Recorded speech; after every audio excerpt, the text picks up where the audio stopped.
Nesta videoaula, nós vamos tratar da transmissão de potência entre elementos de máquinas, como, por exemplo, transmissão por engrenagens, por correias e polias, por correntes, na situação em que essa transmissão ocorre por redução, ou seja, o elemento movido ele girará com uma rotação menor que o elemento motriz. Nós também trataremos do torque e como o torque é influenciado nesse tipo de transmissão. Por fim, faremos a relação de potência, torque e relação de transmissão. O torque já foi definido no capítulo 2 e nós faremos aqui uma revisão um pouco mais aprofundada deste conceito. Ou seja, o torque ele é um vetor que é o resultado do produto de dois vetores. Ou seja, é o produto da força pelo raio. Então esse torque ele pode ser expresso em Newton-metro, Newton-centímetro, kgf-metro, kgf-centímetro, libra-força polegada e assim por diante. Então não existe uma unidade típica do torque. Ela varia muito de aplicação para aplicação. Mas o que importa aqui é entender que o torque ele é um vetor. E como tal, ele vai ter um sentido, que nós chamamos de positivo ou negativo. Mas em módulo, essa equação ela pode ser simplificada para torque igual a força vezes o raio vezes o seno do ângulo θ. Ou seja, esse ângulo θ é justamente o ângulo formado entre o raio ou braço de alavanca e a força aplicada. Então, quando esse ângulo θ é 90, a equação fica ainda mais simplificada, porque vai virar apenas torque igual a força vezes o raio, uma vez que seno de 90 é igual a 1. Então aqui dá para entender, até pelo senso comum, que a força quando é perpendicular ao raio, então ela produz um torque, ou seja, é um esforço que tenta girar alguma coisa. E isso está muito presente no nosso dia a dia em diversos momentos. Aqui nós temos aqui uma figura onde uma pessoa está tentando trocar a roda de um carro, afrouxando os parafusos. Veja que nesse caso a pessoa trabalha com as duas mãos. Então o torque gerado por cada uma delas vai se somar e tomara que eu vou ter duas vezes o torque neste momento. Nesse caso nós chamamos de binário. É um torque praticado por duas forças. Ou seja, esses torques vão se somar. Na figura ao lado aqui também à direita, vemos a mesma situação de duas forças sendo aplicadas para tentar girar um eixo. E aqui no caso, há uma situação meio genérica, porque os raios formados pelas duas forças são distintos. O da esquerda é de 250 milímetros e o da direita é de 200. O ângulo formado pelo braço esquerdo com o braço da alavanca é de 15 graus. Assim como, no caso da direita, o ângulo é de 65 graus. Então é importante lembrar que apenas as componentes perpendiculares ao braço da alavanca é que de fato realizam o torque. Do ponto de vista manual, nem sempre é possível manter a força perpendicular ao braço da alavanca. Por isso que muitas vezes nós temos que aumentar o nosso esforço para poder continuar mantendo o giro de algum elemento. Um exemplo característico disso seria, por exemplo, girar o volante de um carro. Nós usamos as duas mãos e ambas giram o volante na mesma direção, ou esterçando a direção para a esquerda, no sentido anti-horário, ou esterçando para a direita, no sentido horário. Então esse sentido é que caracteriza o torque como um vetor. Então esse sentido pode ser positivo ou negativo dependendo do critério. Por exemplo, sentido anti-horário, positivo. Sentido horário, negativo. nada impede que se possa utilizar esse conceito de modo invertido. Ou seja, o horário pode ser positivo ou negativo. O fato é que, uma vez decidida quem é positivo e quem é negativo, não se pode mais mudar o critério até que se resolva a questão. Na questão 1 da apostila, pede-se para calcular o momento torsor, mt, ou torque da manivela abaixo em kgf centímetro. Vamos abrir aqui um parêntese. Na resistência dos materiais, o torque é chamado de momento torsor. Então as duas expressões significam a mesma coisa. Depende muito da área na qual se esteja trabalhando. Na mecânica, nós usamos mais comumente a expressão torque. Vamos lá. Sabemos que um kgf é igual a 9,81 newtons. Então, como a força é de 196,2 newtons, isso equivale a 20 kgf. Como eu quero o torque em kgf centímetro, o raio da manivela, que é dado aqui em metro, ou seja, 0,5 metros, vai virar 50 centímetros. Reparem bem que eu chamo de raio o comprimento da manivela. Por que razão? Porque quando essa manivela dá uma volta completa, o ponto de aplicação da força vai gerar uma trajetória circunferencial. Então, ou seja, o comprimento do braço da manivela é o próprio raio dessa circunferência. Então, torque é igual a força vezes raio, a força 20 kgf, raio 50 cm, então esse torque é de 1000 kgf centímetros. Repara que esse valor, para nós, ele não tem muita expressão, até porque nós não temos muito hábito com essa unidade ainda, né? Mas a gente vai ver nos próximos exercícios que esse torque ele vai produzir lá na frente uma força maior do que aquela aplicada inicialmente. Então vamos agora para a segunda questão. O sarrilho abaixo é usado para elevação de cargas. Se o momento resistente do eixo da manivela é de 10 kgf metro e o comprimento do braço da alavanca ou da manivela é D igual a 80 cm, calcule a força a ser imposta ao braço da alavanca na unidade do SI.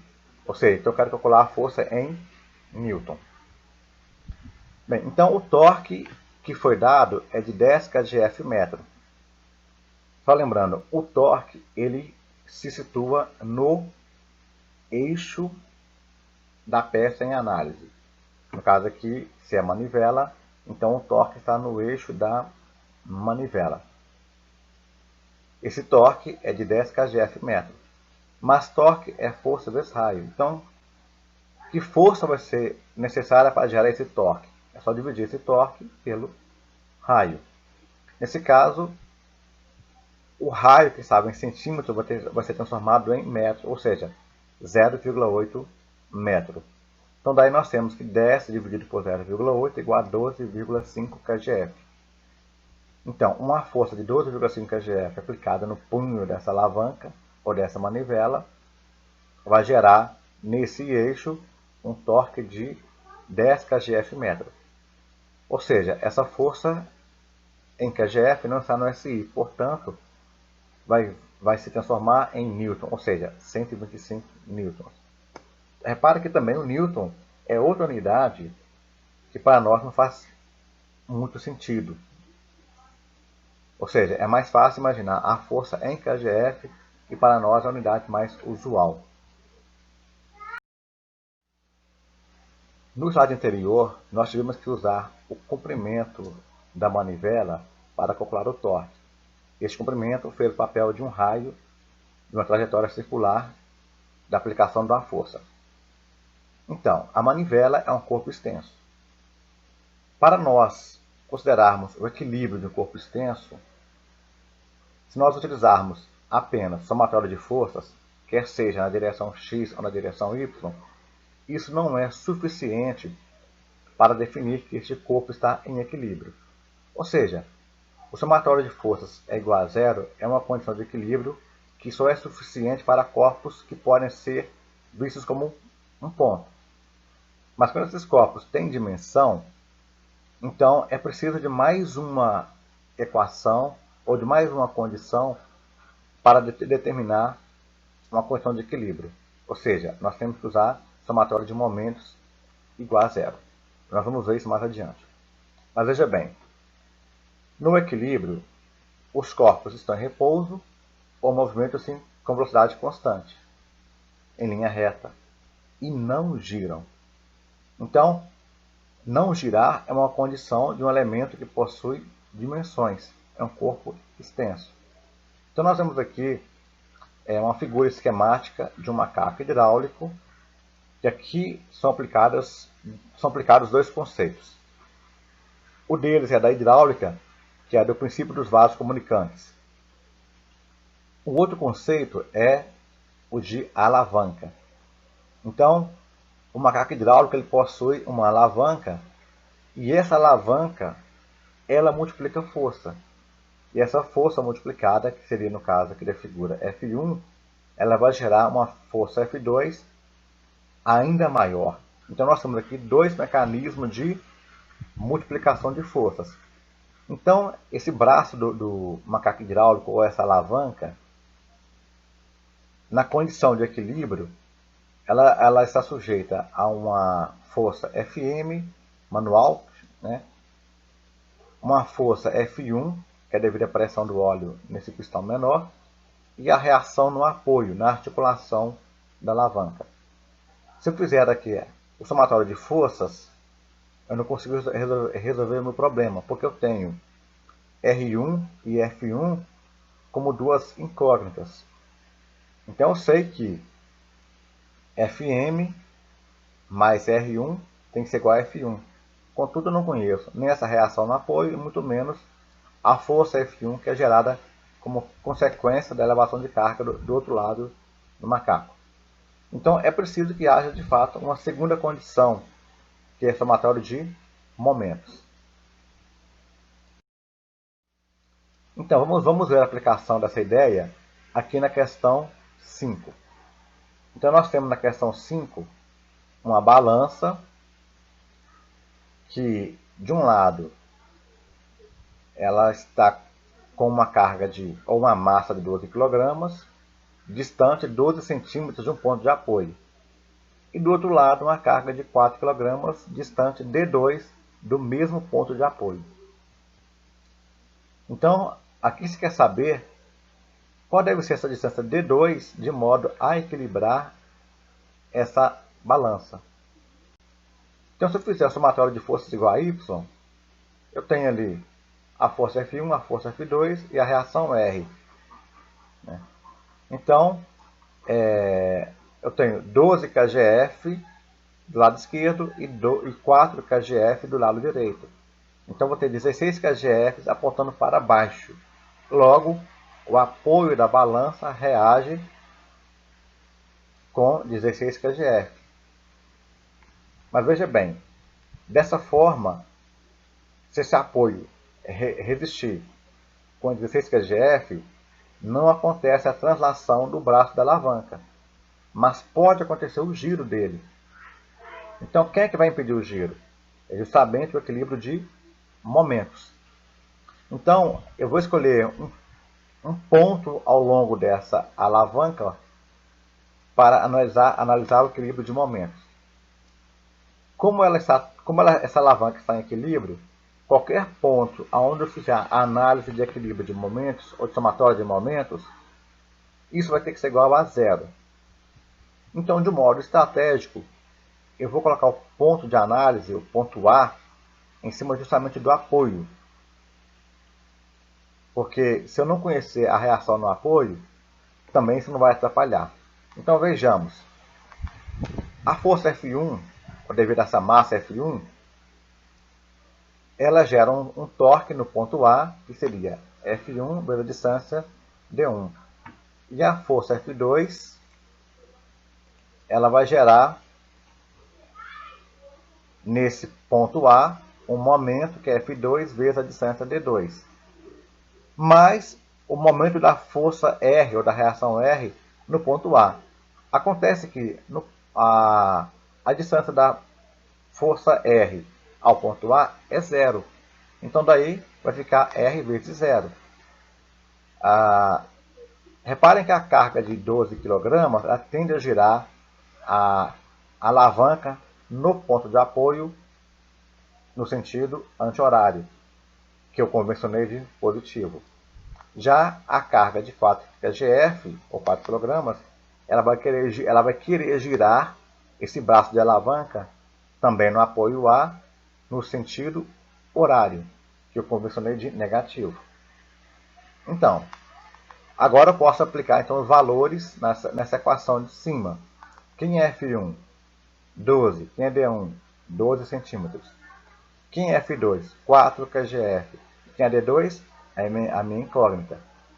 Então reparem bem que as unidades aqui elas são compatíveis. As forças em kgf e as distâncias em centímetros. Então não precisa fazer conversão, porque são todas compatíveis. Então vai ficar 12 vezes 12, 144, menos 4D2 igual a zero. Ou seja, 4D2 é igual a 144. Daí nós concluímos que D2 é igual a 36. Então, a carga de 4 kg, quando ela distanciar 36 centímetros do ponto de apoio A, ela conseguirá equilibrar a carga de 12 kg que está a 12 centímetros do mesmo ponto de apoio. Então reparem que uma carga pequena pode equilibrar uma carga maior quando nós estamos tratando de corpos extensos. A questão 7 ela é bem interessante porque ela nos apresenta uma manivela de poço.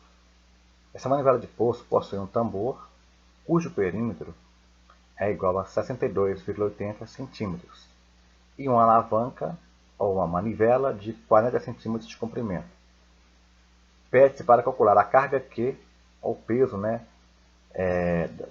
da carga que será erguida neste tambor se for aplicada uma força F de 1 kgf sobre a manivela. Então, aqui nós temos a manivela de poço e, colocando em detalhe, a sua parte principal, que seria o tambor e a manivela em si. Então, a força F é representada por essa setinha amarela, que é aplicada no punho da manivela, fazendo um ângulo de 90 graus com o braço da manivela. Se nós olharmos de modo lateral, fazendo uma vista lateral dessa manivela, nós vamos enxergar aqui a circunferência do tambor,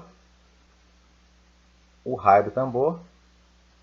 Vamos imaginar uma carga puxando para baixo aqui, tentando girar o tambor no sentido horário, e, em contrapartida, uma força F que vai querer girar o tambor no sentido anti-horário.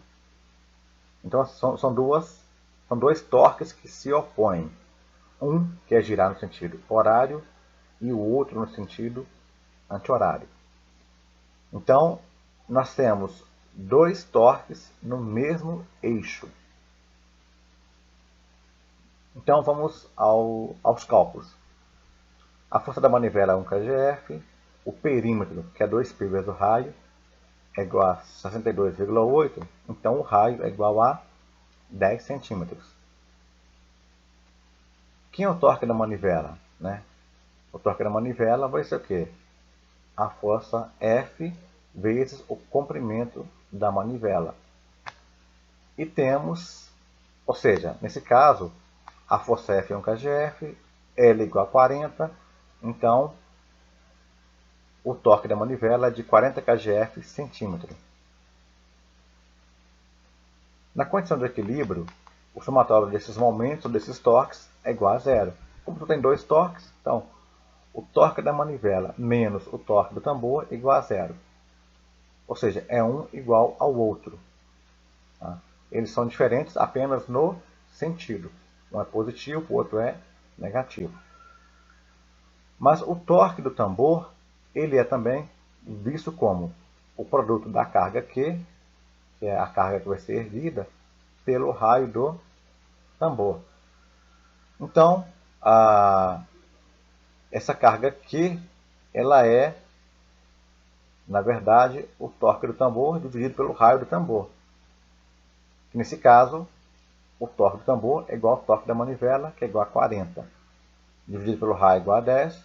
Então, essa carga Q que vai ser erguida é de 4 kgf. Então, essa manivela, pelo seu aspecto construtivo, ela é capaz de multiplicar a força do operador em 4 vezes. Então, nós vemos aqui que quando uma pessoa aplica uma força de 1 kgf, ela consegue erguer uma carga de 4 kgf. Se ela aplicar a força de 2, a carga erguida será de 8.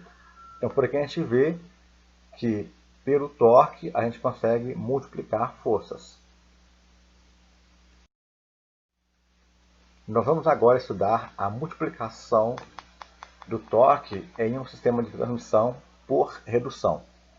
Nós já vimos, de estudos anteriores, que numa transmissão por redução, a rotação da peça movida, ela cai.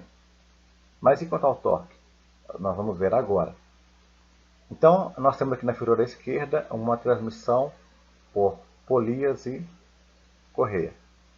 Na polia 1, que é a polia motriz, o torque no eixo dessa polia vai gerar, na sua extremidade, uma força F1, que é a força que vai movimentar a correia. A correia, por sua vez, em contato com a polia F2, com a polia 2, vai gerar nela uma força F2. Então, no outro lado da correia, nós temos a força F2. Como a correia é uma peça única e ela não se deforma, portanto, F1 é o próprio F2. Agora, estudando aqui a transmissão por roda de fricção ou engrenagens, no ponto de contato entre as duas rodas, a roda motriz exerce uma força sobre a movida. Se nós pensarmos em termos de engrenagem, ali no ponto de contato entre os dois dentes, o dente da peça motriz vai empurrar a peça movida. Nós chamamos isso de força de engrenamento. Então, na verdade, o dente 1 gera no dente 2 uma força F1 e o dente 2 reage com a força F2, ou seja, F1 igual a F2. Mas, analisando essas forças em função dos respectivos torques, o F1 é torque 1 dividido pelo raio 1. F2 é torque 2 dividido pelo raio 2. Então, igualando essas duas forças, nós vamos concluir que o torque 2 é o torque 1 vezes raio 2 sobre raio 1. Como o raio 2 é da peça movida e ele é maior que o raio 1, então nós concluímos que o torque 2 ele é multiplicado, ele é amplificado, ele é maior que o torque 1. Só que nós também sabemos que o raio 2 é o raio da peça movida, o raio 1 da peça motriz, e essa fração significa o quê? Justamente a relação de transmissão. Sendo assim, o torque de saída é igual ao torque de entrada vezes a RT, a relação de transmissão. Então agora a gente fecha o conteúdo de transmissão por redução. Ou seja, nós vimos até então que nesse tipo de transmissão a rotação cai em função dessa variável RT. Em contrapartida, o torque ele aumenta justamente pela multiplicação dessa mesma variável. Então, se de um lado a rotação, por exemplo, cairia 10 vezes, o torque naquela peça seria multiplicado por 10 vezes. Então, essa é a grande novidade na transmissão por redução. Essa questão 8 ela é bem interessante porque ela é uma evolução da questão 7. Ou seja, na questão 7 nós tínhamos uma manivela de poço, composto por uma manivela em si, um eixo e nesse mesmo eixo um tambor para elevar uma carga. Só que agora, na questão 8, houve uma separação entre o eixo do tambor e o eixo da manivela. Então vejamos o enunciado. Suponha que se instale um sistema de transmissão por corrente composto de um pinhão de 14 dentes, Z1, e uma coroa de 42 dentes no equipamento da questão 7, de modo que a manivela e o tambor fiquem em eixos diferentes, conforme a figura abaixo. Então a gente vê que a manivela ela tem seu próprio eixo e o tambor também com seu próprio eixo. E eles são unidos, né, através de um sistema de transmissão por corrente. Qual seria a nova carga Q a ser elevada se o diâmetro do tambor, o comprimento da manivela e a força aplicada forem preservados? Então, nesse caso, a força continua sendo de 1 kgf, o comprimento da alavanca também é de 40 cm, de tal modo que o torque aqui no eixo da alavanca também é o mesmo. Então, o torque de 1, 40 kgf/cm. O raio do tambor também é o mesmo, 10 cm. Só que agora, o torque do tambor, que eu chamo de torque 2, ele é o torque 1, que é o da manivela, multiplicado pela relação de transmissão entre esses dois eixos. Ou seja, entre eles há uma peça de 42 dentes, a coroa e o pinhão de 14, de tal modo que o RT vai ser 42 sobre 14, que é igual a 3, ou 3 por 1. Sendo assim, o torque de saída, o torque 2, o torque do tambor, vai ser de 120 kgf/cm, ou seja, 3 vezes o torque da manivela. Só que esse torque do tambor, ele é visto também como a carga que vai ser erguida vezes o raio do tambor. Sendo assim, essa carga vai ser justamente o quê? O torque 2 dividido pelo raio. O torque 2, 120 kgf/cm, e o raio 10, então dividindo pelo outro, obtemos uma carga de 12 kgf. Então repare que agora nós estamos levantando 12 kgf aplicando uma força de 1 kg. Anteriormente, aplicando essa mesma força, nós conseguiríamos movimentar 4 kgf. Então veja que o RT ele propiciou uma multiplicação de força ainda maior em relação ao caso anterior. A partir de agora, nós vamos procurar fazer uma correlação ou uma relação entre torque e potência no movimento circular.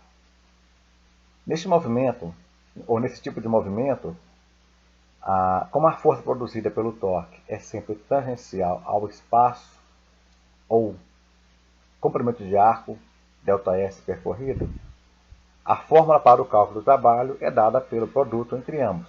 Sendo assim, trabalho é igual a força vezes deslocamento.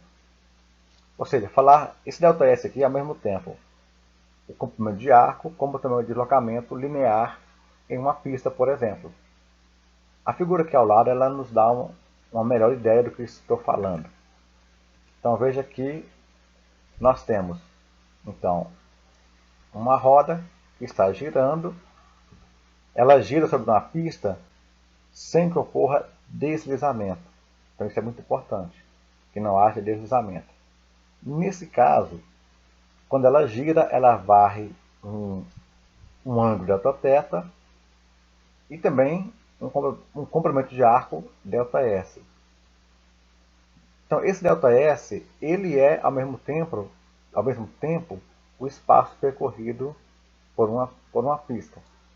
Isso poderia, por exemplo, ser o caso do que uma correia se desloca ao fazer o contato com a polia. Ou seja, a polia e a correia não possuem movimento relativo entre si. Como ela dizendo, a correia ela não desliza sobre a polia. Então, se a polia varre um comprimento de arco ΔS, a correia se desloca também do mesmo espaço.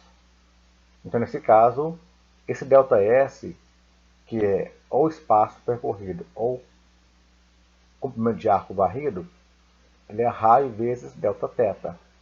Então, jogando essa equação na equação de trabalho, nós teremos que o trabalho é força vezes raio vezes delta θ.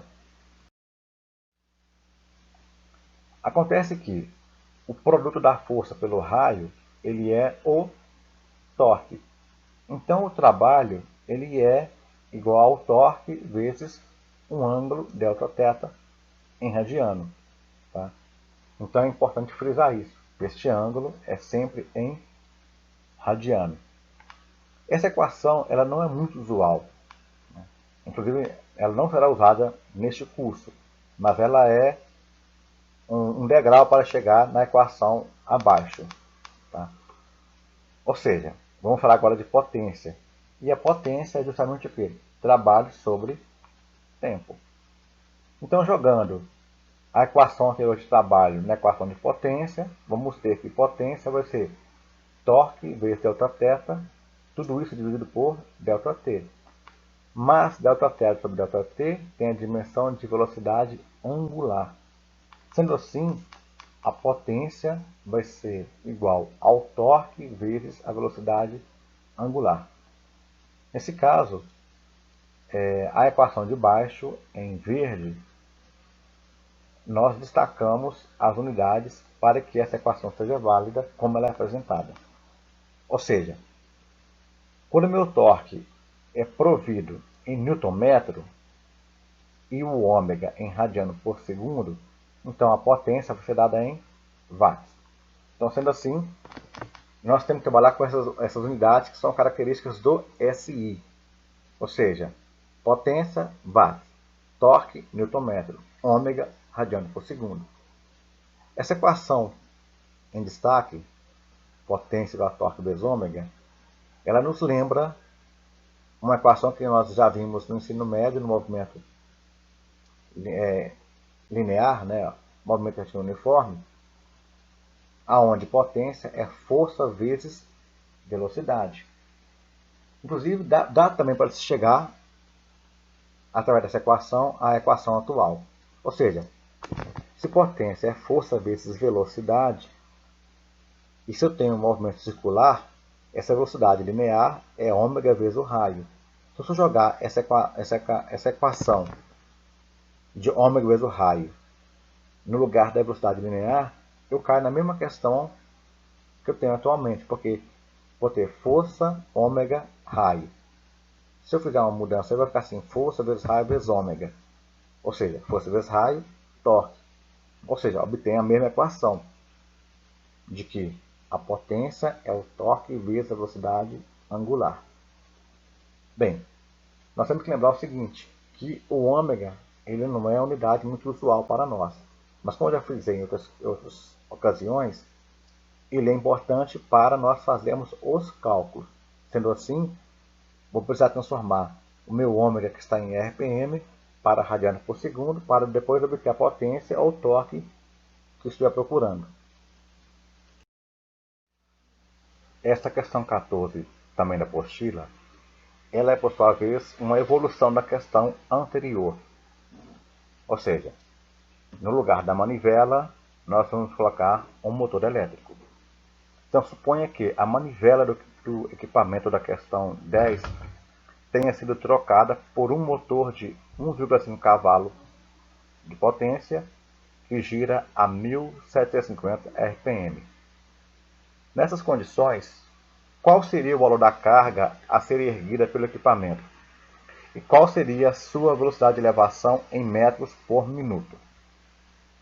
Pois então, sempre que nós fornecemos um motor elétrico, através da sua potência e sua rotação, nós estamos, de modo indireto, informando também qual é o seu torque.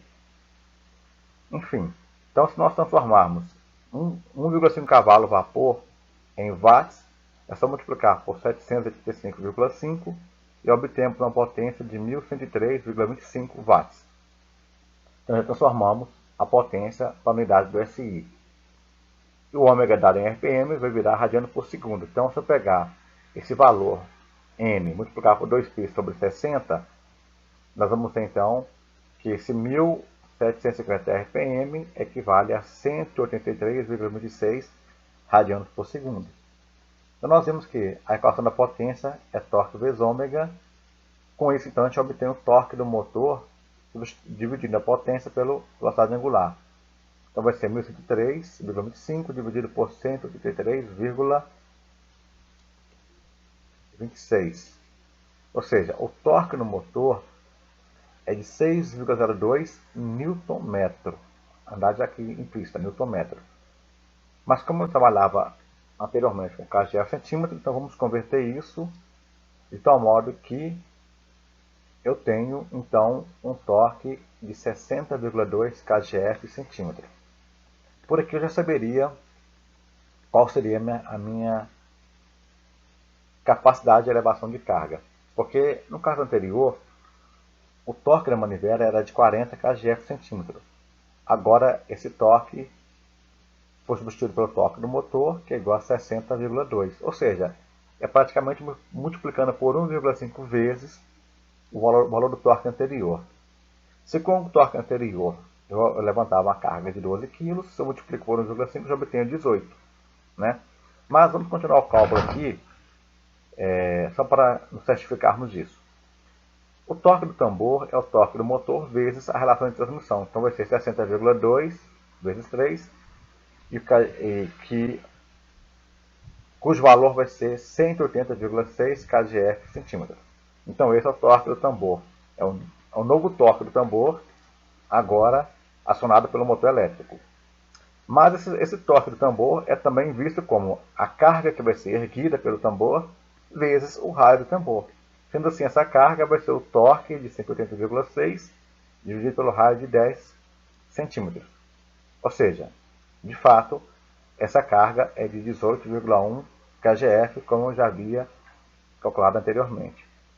Então, com isso, ao trocar um motor, trocar o serviço braçal pela automação de um motor elétrico, então nós podemos ter alguns ganhos. Né? Aqui a gente vê claramente que, por uma potência de 1,5 kW, nossa carga agora passa a ser de 18,1 kgf. Bem, só que também o exercício pergunta qual seria a velocidade de elevação em metros por minuto. Então vamos ao próximo slide. Então, o RT é ômega motriz por ômega movido. O ômega movido, que é o do tambor, é o ômega do motor dividido pelo RT. Então vai ser 183,26 dividido por 3, que é 61,09 radiano por segundo. Então com isso, eu tenho a velocidade angular do tambor em radiano por segundo. Se eu pegar esse valor e multiplicar pelo raio do tambor, eu obtenho a velocidade linear em metros por segundo. Então vai ser 61,09 vezes 0,1, que é o raio do tambor. Então eu obtenho uma velocidade de elevação de 6,11 metros por segundo. E se em um segundo eu levanto essa distância, em 60 segundos, eu vou ter então uma velocidade de 366,52 metros por minuto. Então, uma diferença aqui, quando se coloca quando se coloca um motor elétrico, é possível também saber não somente a carga que vai ser erguida, mas a velocidade com que ela será erguida. Bem, se por acaso essa velocidade estiver alta, nós teríamos que trabalhar num novo sistema de transmissão, uma nova relação de transmissão, de modo que essa velocidade caia. Mas se ela cair, isso vai implicar o quê? Que aquela carga de 18 vai ser bem maior agora, com um RT maior.